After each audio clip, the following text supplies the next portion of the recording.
Hi, this is Colin from OpenROV, and today I'm here to show you how to make the topside tether adapter. So here is a finished tether adapter, and in this video I will show you how to make one yourself. So the parts you'll need are, first off, the acrylic pieces. It came in a small bag or smaller big bag.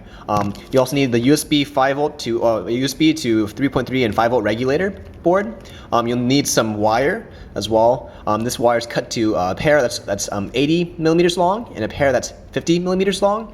You also need this two terminal block. Some heat shrink is optional, but highly recommended.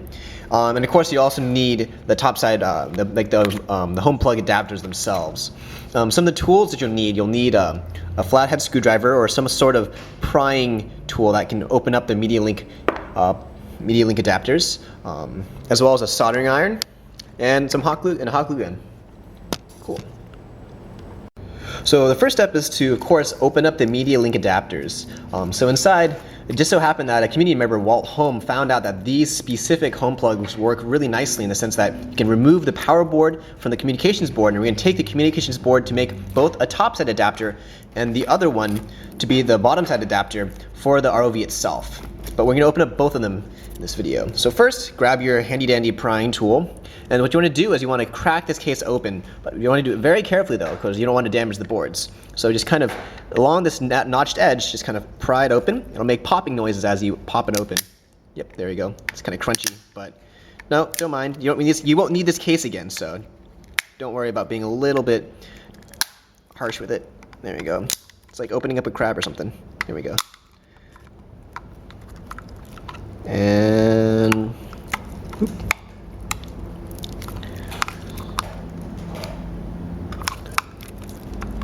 Here we go. There we go. And one more to probably do it.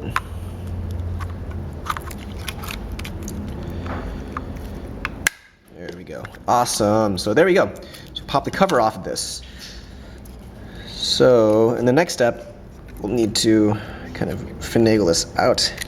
So you want to kind of pull it out from this side first. Of course, there's wires holding it in place. Of course, try not to touch any components. Some of the components are pretty ESD sensitive. So just like slowly kind of, it should just kind of pop right out. There you go. So there it is. So these are the two boards, the guts of it, and they're just kind of two wires going off to the power plug itself. So just take some wire cutters, snip those off. Whoop, here we go. Pop, pop, and there you have it.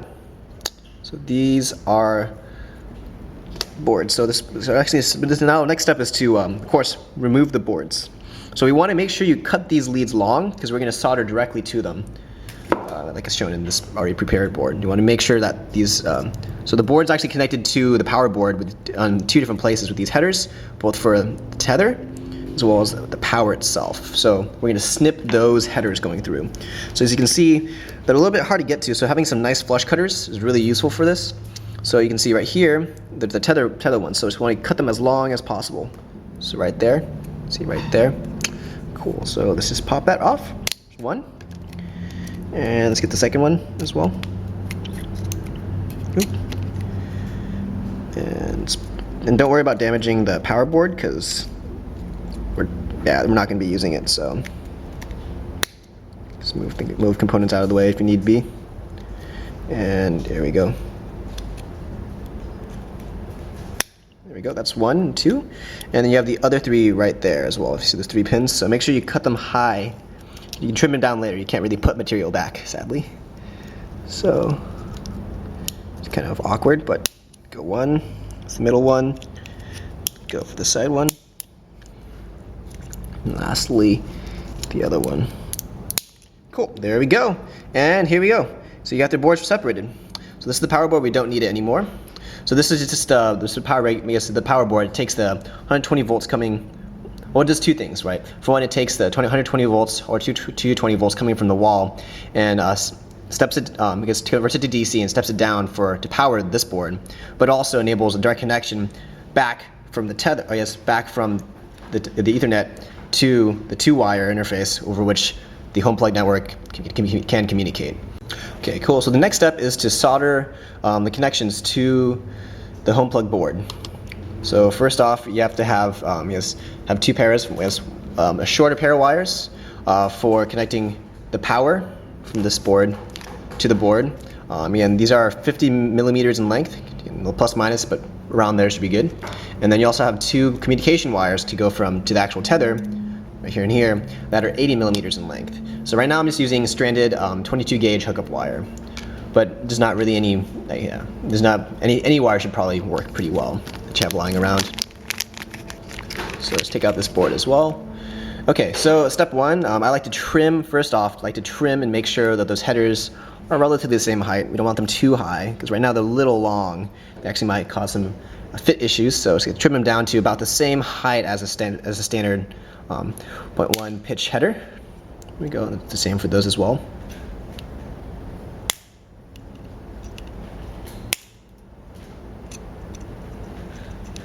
Cool. There we go. So now that the same height, let's go through and make sure to strip these wires down.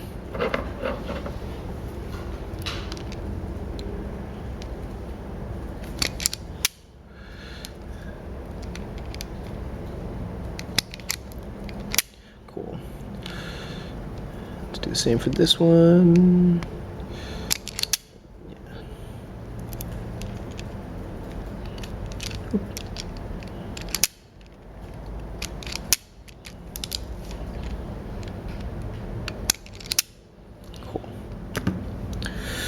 So first off, the thing I like to do is just grab the soldering iron really quick to solder.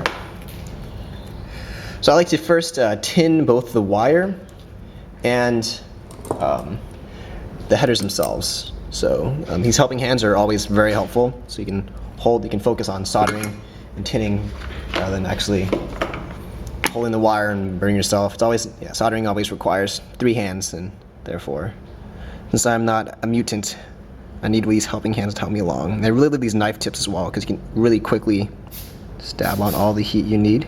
There you go. That's one.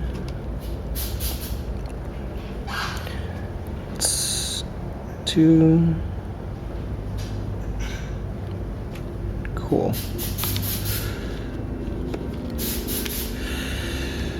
And it's also quickly kind of tin those headers as well. So just pop it on.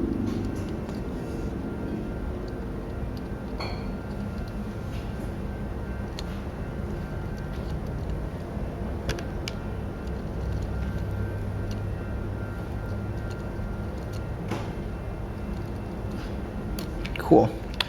So now that all these things are tinned, let's solder the power wires. Oh, actually, let's first solder the power wires onto the USB board. It's a little bit easier that way. So, there we go. Let's grab the board, these clamps really quick. Of course, you want to make sure, so the board is powered off of 3.3 volts. So on the USB board, you can see it provides both 3.3 and 5 volts as the breakout. So you make sure you want to solder to the 3.3 volt terminal in the middle. So just make sure you do that the right way. So the middle terminal is the one you want. It's just through hole, it's easy to pop through. And just tack it really quick. I'm just gonna hold it in place. Oop.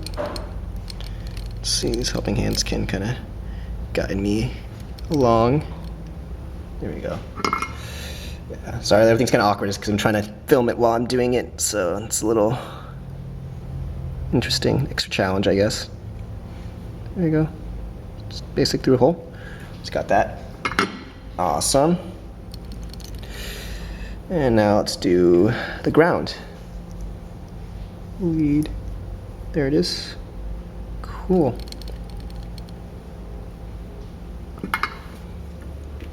And again, you want to make sure, yeah. Very good. Oop, my bad. Let's pop that through again.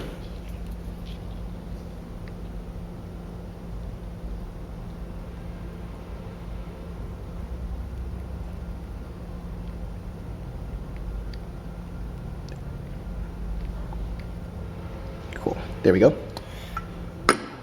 Sweet, so now that you have your wires soldered onto the power board, you can solder them to the power. So on, oop, there goes the train. So yeah, OpenROV HQ has a nice view of the train right behind us. It's about 10 feet away from us, but there it goes past by. Okay, so on the home plug adapter, as you can see for the power, it's kind of confusing because there's 3 pins.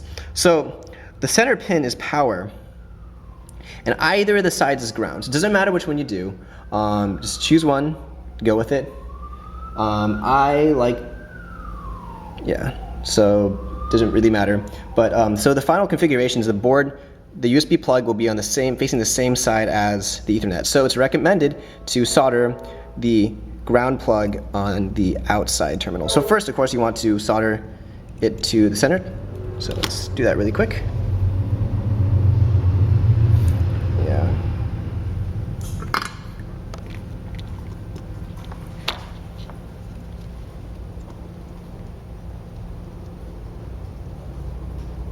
Oop, my bad. Oh yeah, of course, I forgot the heat shrink.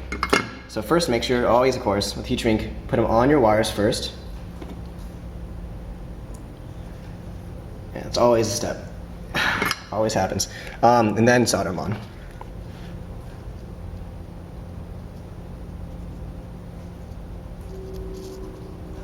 Cool. And do the same with the ground as well. Yeah, so you just want to get them nice together.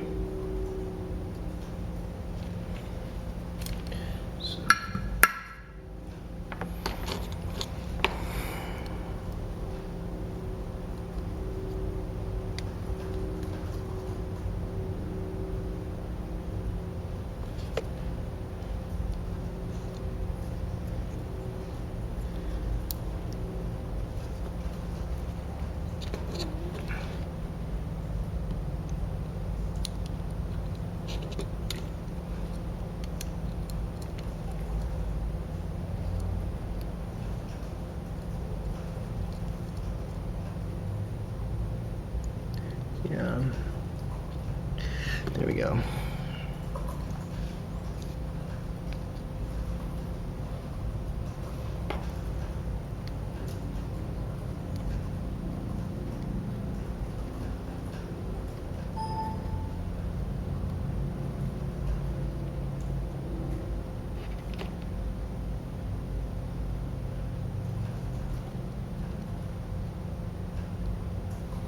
Derp, derp, derp, derp. It's kind of hard to solder when this thing's in your way.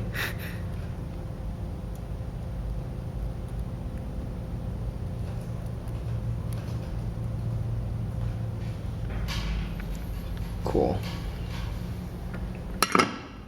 There we have it. So nice. Okay, so once you have that soldered on, just kind of slip the heat shrink down.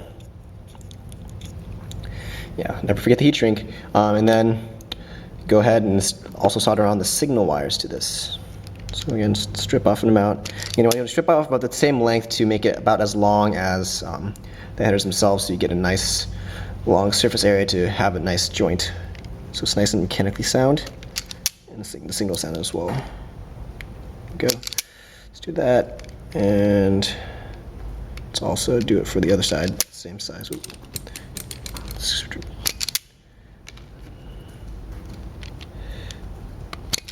Cool. Nice. Okay, and the same thing, tin the wires. Tin first, solder after. It makes soldering way easier.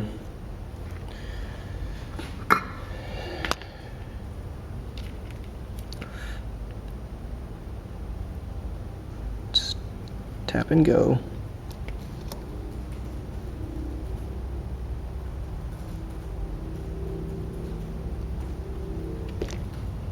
Cool.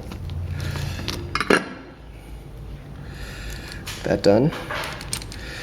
Now let's solder those wires on to the board. This time you don't have to put heat shrink on yet before, because you can just slip them on after. So let's just tack them.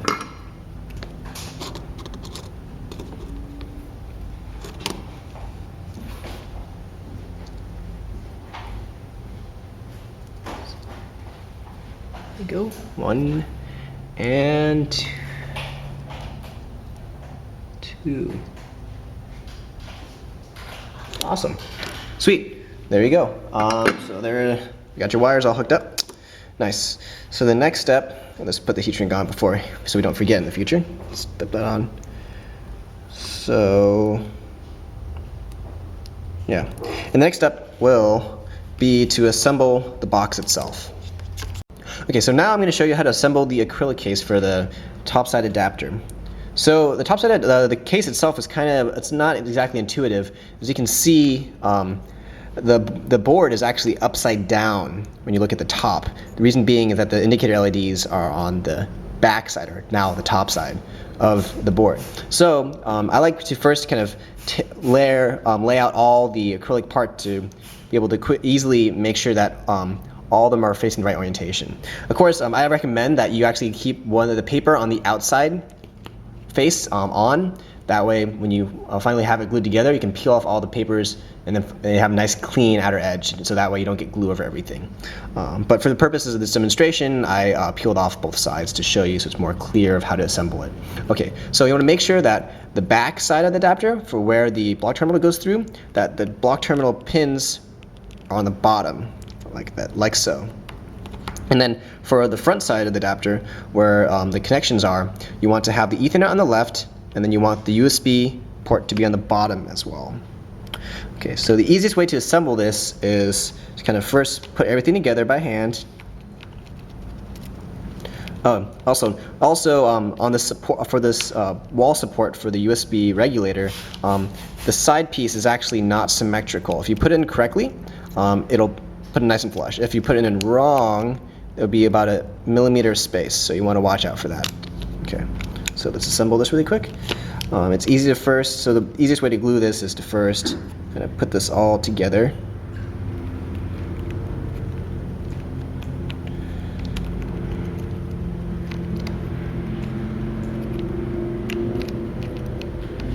Here we go. And then, now of course, I'm always double check and make sure your orientations are all correct. So bottom, and the bottom as well. And that everything sits flush. And then first tack the four corners.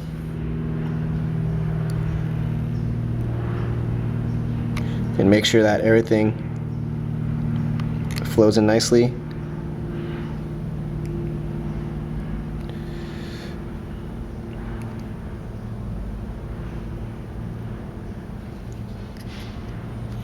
Let's let that set. I'm going to squeeze all four corners together and make sure everything's nice and tight.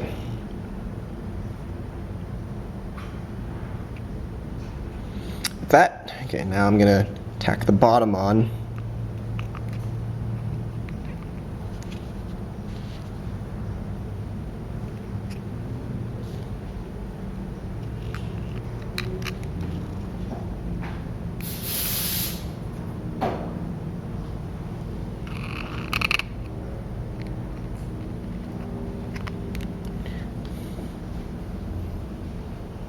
Cool. And of course, last but not least, don't forget the support piece. This is a little bit trickier. Just make sure you tack that onto the bottom.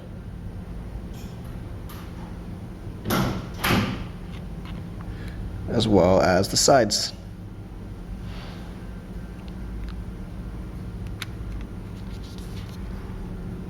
Cool. Gonna wiggle it around and make sure that there's enough cement.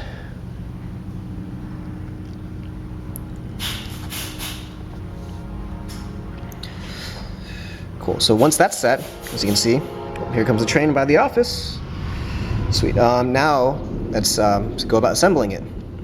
Cool. So now I'm going to show you how to assemble the topside adapter. So now you take your topside adapter, the board with the regulator soldered on, and this put it in the case itself. So just first slip the USB regulator in the notch, and it should just pop right in, like so. There it is. Cool.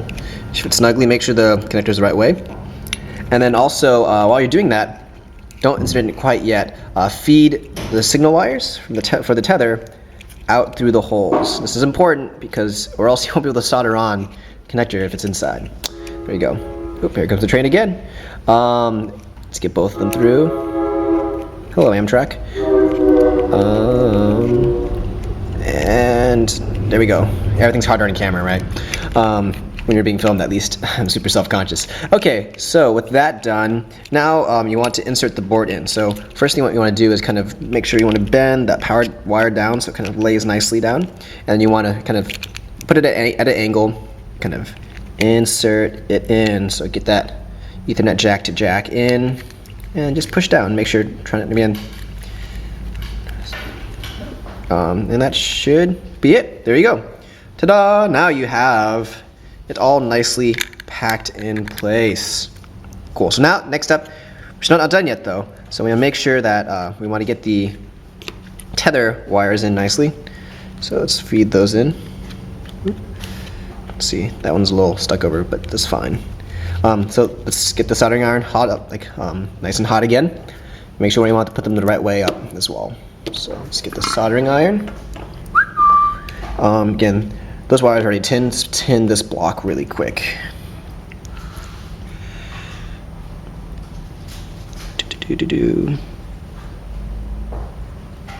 Awesome. And awesome. Cool. Now let's solder those on. Just gonna tack it on. It's actually easier with the wires out long before you push them in, because you get nice space to wiggle around and play with. Let's get this soldering iron laid out. There we go. Nice. And then it's good. 2, 1.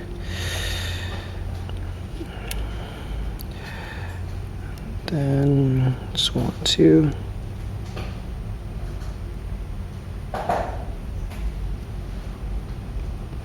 tack it on. Awesome. It's nice with that nice little joint right there. And now let's pop it in. So this is the last step. So make sure your hot glue gun is ready, because we're going to hot glue this terminal block into the chassis. So let's feed the wires through, make sure it fits nicely. And you don't want too much solder or else they might intersect with the holes. So make sure that it fits first, right? It's nice and snug. Now let's get the hot glue gun, which is not hot yet. There it is. Okay, there it is. Grab it. Let's get some hot glue. Let's dab it off really quick. Cool. And be generous with it. Just kind of put some hot glue right there, and then squeeze it on. And bam! Nice dollop of hot glue right there to attach that nice and soundly. So there you go. There you have it. Just get a little bit of cellophane tape or something. You can also glue that down, but if you want to access it later or fix anything, we recommend to not glue down the top cover. Just kind of fix it down with cellophane tape or cellophane or Kapton tape. But yep, here it is. That's the topside adapter. So yep, so Ethernet goes in there, power goes in there, that's the reset button I believe, and tether goes there, and you are good to go. Congratulations, you now have a topside adapter. See you in the next video.